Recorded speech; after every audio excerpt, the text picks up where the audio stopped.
Fala pessoal, professor Marcelo Soares na área para corrigir as questões de administração geral que apareceram hoje na prova de auditor do Tesouro, o famoso ISS Fortaleza. Eu sei que vocês estão cansados, passaram o dia fazendo prova, a prova foi bastante extensa, né? Então vou tentar ser bastante objetivo na nossa correção. Já adianto, de modo geral, achei a prova justa, né? Um nível de dificuldade condizente com o cargo, né? Não achei uma prova muito difícil e não acredito que teremos muitos problemas em relação a gabarito, né? A banca organizadora formulou aí questões sem entrar em polêmicas, né? Tem gente que reclama que a administração é muito subjetiva e, de fato, existem alguns assuntos controversos na doutrina, mas a banca, nesse caso, fez o dever de casa, né? Fez ali, elaborou questões dentre tópicos que são mais consensuais, então acredito que teremos aí um gabarito extraoficial bem condizente com o que a banca vai apresentar. Beleza? Então vamos começar a nossa correção? Deixo aqui para a primeira questão. Ela diz o seguinte, questão 51.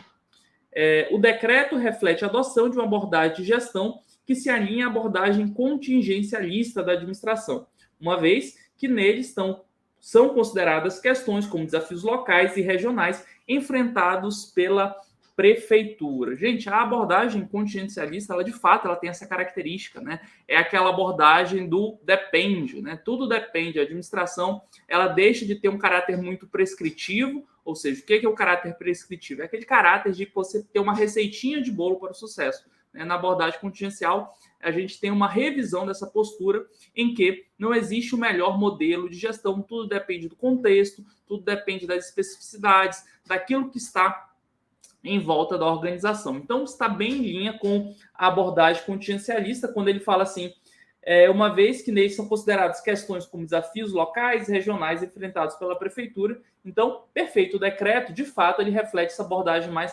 contingencialista, questão 51, gabarito, portanto, certo. Vamos para a próxima, questão 52.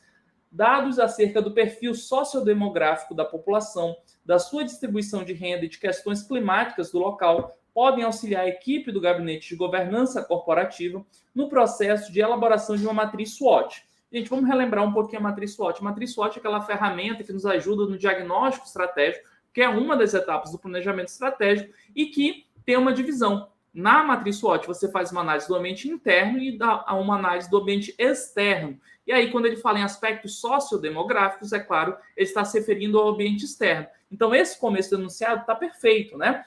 Até aqui, ó, pode auxiliar, a matriz SWOT, ela pode auxiliar na identificação desse perfil sociodemográfico? Com certeza. Só que ele continua, pois são informações relevantes a respeito do ambiente de tarefa em que a prefeitura está inserida. Não, isso está errado. Por que está errado? Porque o ambiente de tarefa, ele não envolve esses aspectos mais gerais. O ambiente de tarefa é aquele mais próximo da organização. Então, o enunciado da questão 52 está errado. Beleza? Vamos em frente, mais uma questãozinha. Questão 53. Para atender o artigo 3º do referido decreto, ações como mapeamento e gestão de competências podem ser essenciais para que se consiga selecionar profissionais adequados ao trabalho e aprimorar as competências dos servidores que já atuam no gabinete. Então, vamos ver aqui, vamos ler, né, juntos o artigo 3º. O artigo 3º diz o seguinte: o Gabinete de Governança Corporativa será composto por profissionais capacitados, com formação e experiência profissionais comprovadas, designados pelo prefeito municipal. Então, de fato, você realizar ações com mapeamento e gestão de competências, claro, né, ajuda em todas as fases da implantação dos processos de gestão de pessoas. Quando a gente adota a gestão por competências, né, a gente está privilegiando justamente o desenvolvimento de competências organizacionais. E aí, essa abordagem, ela vai influenciar processo de recrutamento, processo de desenvolvimento de pessoal, processo de aplicação de pessoal. Então, sim, essas ações, elas são condizentes, né, com você ter um quadro de pessoal capacitado, que é justamente o que o artigo 3º está dizendo. Então, para atender o artigo 3º, as ações como mapeamento e gestão de competências podem ser essenciais? Perfeito, perfeito. Isso está correto. Então,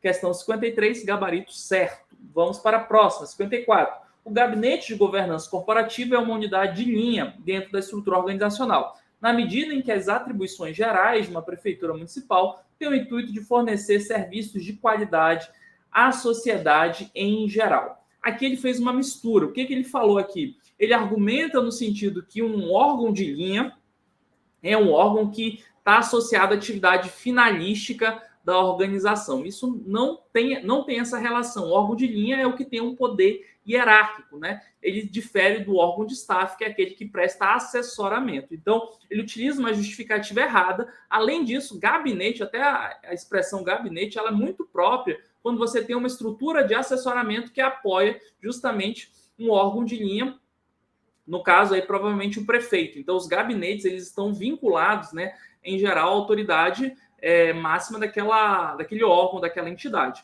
Tá? Então, o gabinete de governança corporativa, até pelo próprio nome, ele sugere um tipo de estrutura de assessoramento e não de linha, mas independentemente de você saber disso, né, bastava pensar que a própria justificativa apontada no enunciado ela é incoerente, uma vez que o que diferencia uma estrutura de linha, uma estrutura de staff, não é ser uma atividade finalística ou não, é ter ou não poder hierárquico, tá bom? Então, o enunciado 54 está errado. Vamos em frente para o 55. Segundo o relatório de 2023 do Instituto, 79% dos funcionários preferem permanecer no emprego em que se sintam valorizados, mesmo que isso signifique ganhar menos dinheiro. Considerando a informação precedente, julgue os itens que se seguem no que concerne a motivação e a liderança. De acordo com a teoria motivacional de Herzberg, que trata de fatores higiênicos e motivacionais, a remuneração é um fator higiênico. Isso está perfeito. E não basta para motivar uma pessoa a permanecer em um trabalho, o que pode explicar o dado divulgado. Gente, isso está correto, né? Essa é uma questão clássica que pega todo concurseiro que não estudou administração, aquele concurseiro que acha que administração em concursos basta bom senso, né? Se lasca nesse tipo de questão, porque realmente a teoria motivacional do Herzberg, né, a teoria dos dois fatores, ela enquadra fatores como fator higiênico, ou seja, aquele fator que não é capaz de motivar o empregado, a remuneração. Né? Então, isso está tudo perfeito. A questão 55 está correta. Marcelo, eu não concordo. Concorde, para acertar a questão, você tem que concordar com isso. Questão 56. A valorização do empregado deve ser promovida essencialmente como política da empresa, por meio de ações de integração ou eventos realizados pela área de gestão de pessoas. Isso aqui, até aqui tudo beleza, né? Porque uma das formas de você valorizar o empregado é justamente por meio de um conjunto de políticas, né? Uma política de remuneração interessante, uma política de desenvolvimento de pessoal, uma política de retenção de empregados. Tudo isso ajuda na valorização do empregado. Só que, olha o que o enunciado fala em seguida. Cabendo ao líder ou gestor apenas o cuidado do trabalho e das metas corporativas. Esse trecho final ele invalida todo o enunciado. Por quê? Porque ele desconsidera o papel do chefe dentro da valorização do empregado, o que é um completo absurdo, né? Imagine se pode ter a melhor política da empresa. Se o chefe for babaca, né? É claro que o empregado não vai se sentir valorizado, né? Então, a questão 56 está errada. Por quê? Porque ela invalida o papel da liderança dentro da valorização do empregado.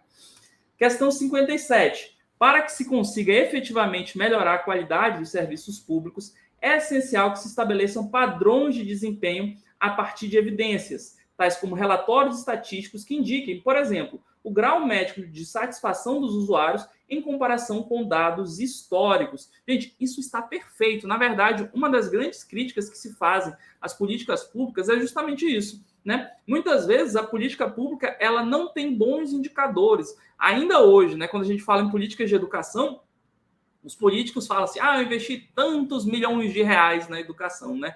Como se o gasto fosse um bom indicador, um bom parâmetro de desempenho. Não, não é. Né? Não adianta você investir milhões e milhões de reais se não melhorar a qualidade da educação. Então, existe aí uma questão de criar bons indicadores toda vez que a gente fala em políticas públicas. E é justamente isso que o enunciado está falando. Olha, para a gente melhorar a gestão da qualidade no serviço público, a gente tem que ter parâmetros, né? A expressão que ele coloca aqui é padrões de desempenho. O que são padrões de desempenho? É justamente aquilo que você espera alcançar. Né? Então, como é que você cria esses padrões? O que seria considerado satisfatório de uma política? Considerando o histórico, fazendo comparações, realizando benchmarks. Né? O fato é que toda política, né, idealmente, ela deve ter bons padrões de desempenho para você conseguir avaliar os resultados dela. Será que essa política deu certo? Será que essa política alcançou os resultados? Né? Será que foi um bom gasto público? É essa a ideia. Então, o enunciado está corretíssimo. Vamos em frente para a questão 58. Entre as ferramentas para a melhoria da qualidade de serviços, o diagrama de Ishikawa é aquela que permite o gestor uma visão clara dos passos necessários para a realização de uma tarefa ou atividade. Não, na verdade, ele misturou aí duas ferramentas, né? Essa ferramenta que mostra as etapas de um processo é que a gente chama de fluxograma. E o diagrama de Ishikawa ele tem um outro papel. O diagrama de Ishikawa é uma ferramenta que nos ajuda a relacionar possíveis causas de um problema. Então, misturou aqui as ferramentas, uma questãozinha clássica, né? Desse tipo de ferramentas da qualidade, né? Misturar as ferramentas. E assim chegamos à conclusão da correção de administração geral. Espero que você tenha ido bem. Desejo todo sucesso, que você seja aprovado. Depois conte aqui pra gente como foi esse resultado, né? Beleza? Forte abraço e até o nosso próximo encontro. Tchau!